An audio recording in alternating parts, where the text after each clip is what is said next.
Hey, everybody. Mark and I have over 20 years of experience as therapists and as addicts in long-term successful recovery. We know better than anyone what works and what doesn't to break out of porn and sex addiction, heal betrayal trauma, and reclaim your relationship. And we've poured all of our personal and professional recovery and healing experience into a first-of-its-kind program for addicts, spouses, and couples. We call it Dare to Connect. At least 4 times every week, we engage with you in real time, in the trenches, giving you the knowledge and the tools to take back your life and relationship. Whatever else you've done on your journey for healing and recovery, you've never done anything like this. Mark and I, we've made all the mistakes, so you don't have to. Don't reinvent the wheel. We all know tomorrow never comes. Look, don't wait one more day to change. Claim your free 2-week trial today at daretoconnectnow.com.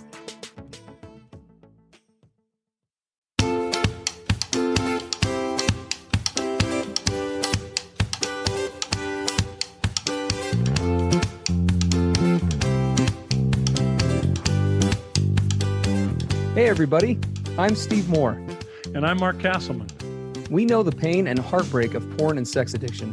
And we know the triumph of breaking completely free. Every day, we help our clients find hope and healing. Join us in the fight to take back your life, your marriage, and be stronger than ever. This is the PBSC Squared podcast.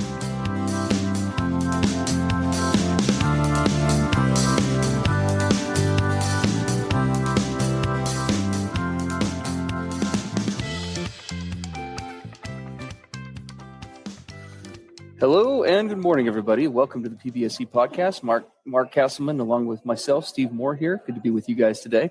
We are actually in advance. We just want to let you know you may hear some background noise today during the podcast. We are actually broadcasting on location from a local coffee house. We just completed our Dare to Connect addict session this morning. And as many of you may know, we run a program called Dare to Connect. It's for addicts, spouses, and couples. We meet 3 times a week for an hour each time, once for addicts, once for spouses, once for couples. They're interactive streams where clients can ask questions about anything. We present on a variety of topics. And then we also have our support groups for both addicts and partners on the weekend. And this morning's session, we broadcasted on location because we wanted to do an interactive stream about how to manage triggers in real time while we're out in public and out in the world and navigating that with people. It was a really awesome stream. Would love to have you guys come out and check out Dare to Connect so you can get in on some of those. We're doing more and more of those. And you can find more information about that as well as a 2-week free trial at daretoconnectnow.com. We will be raising the price significantly on Dare to Connect here in the next couple of months. So if you'd like to lock in that lower rate, we would love to have you join that as soon as possible. Love to have you come in and experience what that's all about. And again, you can find out more info at daretoconnectnow.com. But if you do hear some ambient noise in the background or maybe our mics feeding off of each other, that's what that is. So apologize for that today. Mark, we've got a great topic here. If you want to kind of just lead us into the submission that we're going to cover today, that'd be awesome. Well, because I can't see the document of the question that the person sent in, because I'm on a laptop that's not giving me access to that. Welcome to Tech Issues Live. Oh, no worries. You're going to have to read it. That is okay. I can do that. So that's fine. I've got it covered. See, this is the kind of stuff that happens when you're on location, guys. But no, I've got that covered. This comes from a listener. We'll leave her name out. And I'll just read real quick what she sent in. Actually, you know what? I'm not going to read it for sake of time. We're going to keep it brief. I'll just kind of summate it. We're dealing with a partnership here, a boyfriend-girlfriend. The submission comes from the girlfriend. And she and the boyfriend, they're both 21. They're coming up on 4 years together, and they're hoping to get married soon. This partner, we'll just refer to her as a partner, is struggling because her addict boyfriend, who has been struggling with pornography and sexual compulsion for some time now, has made a lot of remarkable progress in the last couple of years. Sobriety has gone way up. He's doing much better. He's pursued a recovery largely through kind of a Christian-based theology and program, which we are not against by any means. This is a very much Christian program we utilize here as well, although we do pair that with a lot of clinical stuff. And he's doing overall much better. However, he does continue to have occasional slips and relapses from what she says. And she is finding herself struggling because she finds that when he does relapse with, X, Y, or Z things and he comes to her, she experiences a tremendous, I guess you could say, compulsion, maybe might be the right word, or just pressure herself to look up these images, the images and the people that he is accessing through his fantasy. And so she finds herself kind of comparing herself to those. She's trying to find safety in looking those up, but after each time, she feels a lot of guilt and shame herself, and it's also very triggering for her each time. And so she's wanting to curb that behavior, but is struggling with how to do it. And she is asking for information about how can she stop that, but also what can they be doing better as a couple individually and together to kind of beat this thing and really be done with it. So we kind of broke this down today into a couple of different areas. And since Mark can't see what we've got prepared here, I'll just kind of share those so he knows where I'm going with this as well. And we're going to break this down into two parts, and this is going to be a brief podcast today. But the first component is going to be things for her to work on, okay, with this. And then we're going to kind of switch to him, and then we'll wrap this up. So a couple of things that we wanted to focus on when it comes to giving some advice to this awesome young woman with regard to this is, there are lots of different skill sets to employ when dealing with this. And let us just first start by saying how much we empathize with you. What a hard situation that is. A lot of the spouses that we work with feel the pressure to do the same thing for a variety of reasons. They want to become acquainted with what their partner's looking at. Oftentimes they find themselves falling into kind of a competition dynamic with it, which we'll talk about here in a minute. There are lots of reasons why that happens. And so we just honor your vulnerability and being able to reach out and even talk about it, because we know there can be a lot of shame tied with that yourself as well, on top of all the emotions and feelings you're dealing with your partner. Let's talk a little bit about addiction and why it is insanity and how that kind of plays out as far as the comparison piece with a partner struggling to put themselves in that position of comparing themselves to the addict. Yeah, what she's describing is really common. Steve, you and I work with a lot of clients, and it's very common for a partner who's suffering from betrayal trauma to get fixed in their head that the more information I can get, the more safe I'll be. And we know that that's a really legitimate way to try to deal with trauma. If I know more, then when I know it all, then I'll finally be safe. And one of the things that we can say absolutely to all of you partners listening is that is really a dead-end street. What you're going to find is that the trauma brain really becomes insatiable. The more information you feed it, the more information it wants. Until pretty soon, you just find yourself obsessing. What's he looking at? What's he not? Where's he been? What's he doing? Where is he right now? Right? We even work with partners who will put all sorts of tracking devices on their partners' stuff, and they basically become police women. And that's not your job. One of the hardest things that you will do is to learn how to, quote, own your side of the street in your healing and recovery and allow him to own his own. And one of the things that really breaks my heart, makes me really sad, quite frankly, and I know that I experienced this with my wife, is when she realized that I was looking up all of these websites and all these images, and I was looking at all these other women, she naturally fell into the place of comparison. Do I measure up? Am I attractive to him? Do I even rate with him anymore? How could I possibly keep up with all these other images that he's seeing? And it really can dominate your thinking and your mind to get into this comparison place.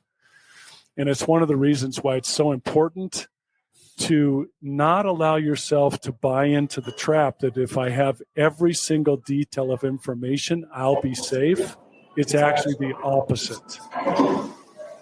Yeah, and just to kind of add to that, I know that one of the things that we have to keep in mind is, for a spouse, I think two of your greatest weapons in this process of freeing yourself from this and pursuing your own healing are utilizing 12-step based concepts like surrender and acceptance, right? And one of those things that needs to be accepted is that reality will never compare to fantasy, right? When it comes to this theoretical world of body parts and imagery and all of those different things. The world of airbrushing, of fakeness, of prosthetic body parts. I mean, just this endless sea of stuff that you will find in the fantasy pornography world simply will never live up to reality. And another component of that acceptance and surrender is recognizing that my partner at the end of the day has to make a cognizant, conscious choice to choose me. If we are really going to make it as a couple, there is no way, even though my every cell in my gut in some ways may be telling this as a partner, there is no way, or maybe countering this, there is no way to make him choose me, to make him love me, to make him want me. He has to be taking on and shouldering and owning that. And we know that obviously it sounds like to a degree that's already happening, and we're going to talk about that in just a second.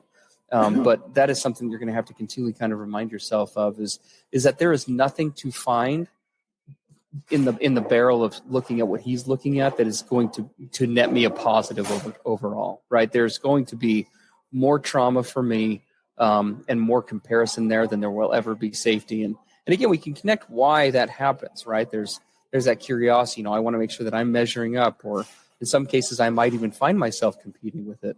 And what we would lovingly say to that is, please don't try. There is no way to compete with that. And you were never meant to. That's not your job.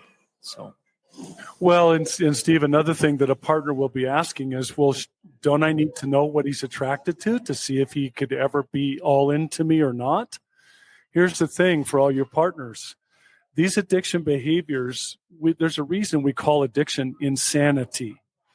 There's the person who is caught in this addiction is not in his right mind. He is not behaving from his true or higher self. So what he's looking at, in many cases, is not even the thing that he prefers. It's not the thing that he's most attracted to. His brain's looking for novelty. It's looking for the taboo and the forbidden. It's wanting to go into uncharted waters. And so if you are going to go, quote, see what he's seeing in order to find out if you could ever measure up, you're going to be comparing yourself against something that he doesn't even probably prefer in his true or higher self. So just keep in mind that when he goes into that place, he's insane. He's not his right self. Yes, absolutely. Well, and for sake of time, we're going to switch over here to kind of talk about some things that can be done on the addict's part as well. First of all, to this gentleman, if he's listening to this podcast, we just applaud your work that you've done already on your own. Mark and I, few people, as most of you know, we are therapists, but we are also addicts in long-term recovery, which is why I think people appreciate working with us on different levels, be it with the podcast or in our individual clinics or in the DDC program. And we know how tough that can be to facilitate and find some successful recovery. What we would lovingly encourage, though, is that there may be, an emphasis on maybe, because we don't know much about your story, but something to keep in mind just in the name of knowing how this oftentimes goes for us addicts, is that recovery is, you have to keep in mind that recovery, whatever else it is always a progressive victory over lust, always. And that means a couple of things. But the first is that slips and relapses should progressively be going down, both in severity as well as in frequency. And in order for that to happen, there need to be a couple of things that have to happen. And we're not going to cover the details on this. Frankly, we'd love to if we had the time, but we don't. So join us in DDC so we can. But there is going to be, for example, there ought to be some sort of a recovery plan. A relapse evaluation is what Mark and I call it, that happens after a slip or a relapse. Something that you are fleshing out in terms of figuring out what went wrong, where things went awry with that slip or that relapse, so that when you are accountable to your partner, which it sounds like you're already doing, that it involves more than just saying, hey, this is what happened, I'm really sorry. Part of this process, if you want to really create safety and fight for this relationship, is identifying what went wrong and what are the commitments, at least one, that you're going to make to change that in the future. Because one thing that is unacceptable is to have the same relapses or the same slips happening over and over and over again due to the same environment or same circumstances without making a change. And so that is something that I would say right out the gate needs to be worked on your side if you're going to help support this environment for your partner. Well, one of the things that happens for us as addicts in recovery, we can get stuck in the mindset that if I confess and disclose, I've done my job. Disclosure to a partner should always have three components. Not just what did I look at or, how did I act out, but very importantly, why did I do it? I've tapped into my support system. I've talked with other guys in 12-step or my sponsor. I've worked with my therapist. Here's how I understand why I got into that place. Second, what I was participating in, but they're very important. And third, here's my plan going forward so that next time I have better success. Disclosure should always include those three components. And the other thing is that disclosure should not include gory details. Those details that an addict, what he was participating in, need to be shared with his support system. And then his disclosure to a partner is adequate enough for her to know what was going on, but not so much that, she knows these details and she can never, ever get them out of her head ever again, right? We never want to bring that added trauma onto a partner. Absolutely. Well, and there's so much more we want to say about this, guys, but we do have to wrap this up and let you go. Again, we would just invite you one more time. Today's session on Dare to Connect was just such a cool thing to be able to be here in real time, sharing with our clients and our subscribers on the go and in depth and be answering questions, them getting answers. It was just a great experience and so cool to be here together with Mark and I in the same spot and doing that on location. And we hope that you will come and take advantage of that. Right now, we are scheduled to raise the price from Dare to Connect from $195 per couple to $295 per couple beginning March 1st, 2023. That's what we're slated to do. And anyone who joins before that is able to lock in the current price of $195 before it goes up to the new price of $295. Now, either price point, frankly, is a bargain for the amount of content that you're getting because it's just more than you could ever process. But if you want to lock that in, if you like the podcast, now is the time to do that so you can be grandfathered into that price point. Please, if you're on that precipice, Mark and I have been on this precipice so many times. If you're like right on that edge of like, I kind of want to do this, but I'm not really sure, and I want to get better, but I'm not, please just take the plunge. Just be done with this thing. Let's knock this out. Let's dare to connect. Let's grow together, and let's get you guys finished. Let's find healing for you, for your marriage, and to be able to do it at, like I said, at a ludicrous price point either way, but the far more ludicrous one of how it currently is. So we would love to have you come join us, and you can find more information about that at daretoconnectnow.com. We love and appreciate you guys. We hope that you are having a great week and that you're finding ground and strength in your recovery process as we start this new year. Let's make 2023 the year that you knock this thing out. For you addicts out there, there really is a last time. There's a last time of relapse. Let's help you find that. Come and join us.